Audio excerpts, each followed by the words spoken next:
আসসালামু আলাইকুম। বৈদ্য ভিডিওজে আপনাদের সবাইকে স্বাগত। আশা করি আপনারা সবাই ভালো আছেন। আজকের হচ্ছে পোয়া পিঠে রাতে, তো পরের দিন সকালে আমি মাদ্রাসায় যাব আমার ছেলের কাছে, তো সবার জন্য নিয়ে যাওয়া হবে। তাই পিঠেটা অনেক পিঠে, তো সেই জন্য আমার শ্বশুর তৈরি করছে। পিঠেগুলো কত সুন্দর গোল হয়ে ফুলে উঠেছে দেখুন। আমার ভিডিওটা যে দেখছেন, যদি নতুন হন তো সাবস্ক্রাইব করবেন প্লিজ। পুরাতন হলে লাইক করবেন এবং কমেন্ট করবেন, পাশে থাকবেন।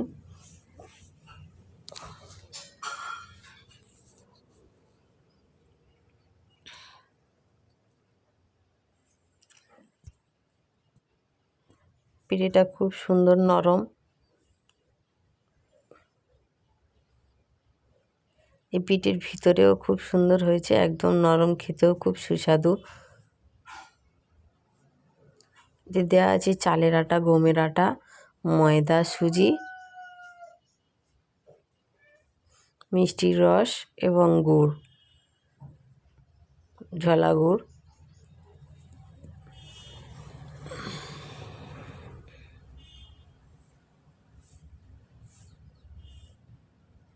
পিঠেটা করার সময় বারবার এইভাবে নেড়ে নিতে হবে, তবে যত নাড়া হবে তত পিঠেটা সফট হবে।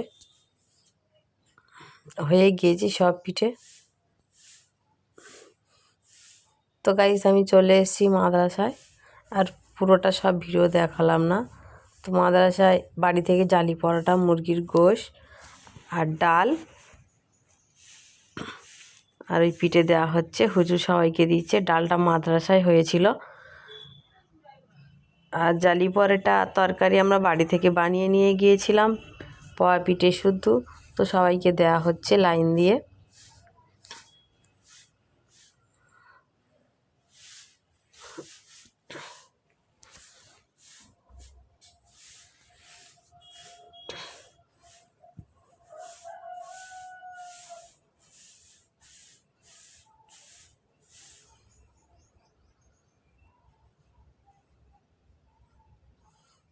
বাচ্চারা সব লাইন দিয়ে নিচ্ছে।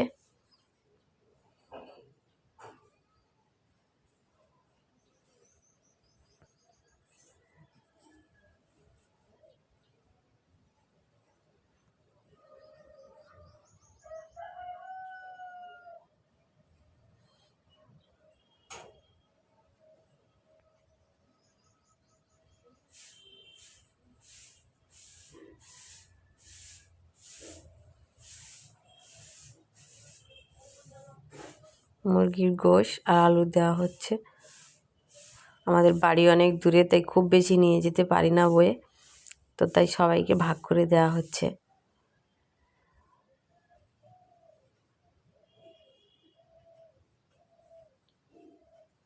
মাদ্রাসার ঠিকানা হচ্ছে জীবনতলা বাজার। সোনারপুর নেমে বাস উঠে কালীতলা, কালীতলা থেকে অটো ধরে জীবনতলা বাজার। এইটা আমার ননদের ছেলে, এটা আমাদের পাশের বাড়ি জায়ের ছেলে।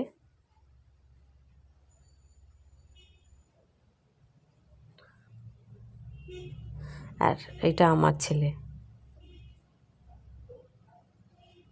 ওই যে আমার ছেলে বসে আছে আমার মেয়ের সঙ্গে।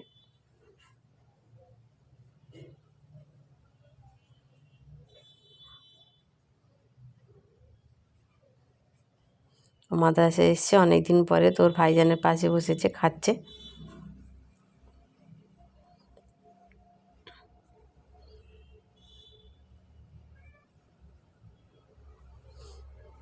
দেখুন মাদ্রাসার বাচ্চারা কত খুশি, আনন্দ দেখে মন ভরে গেছে।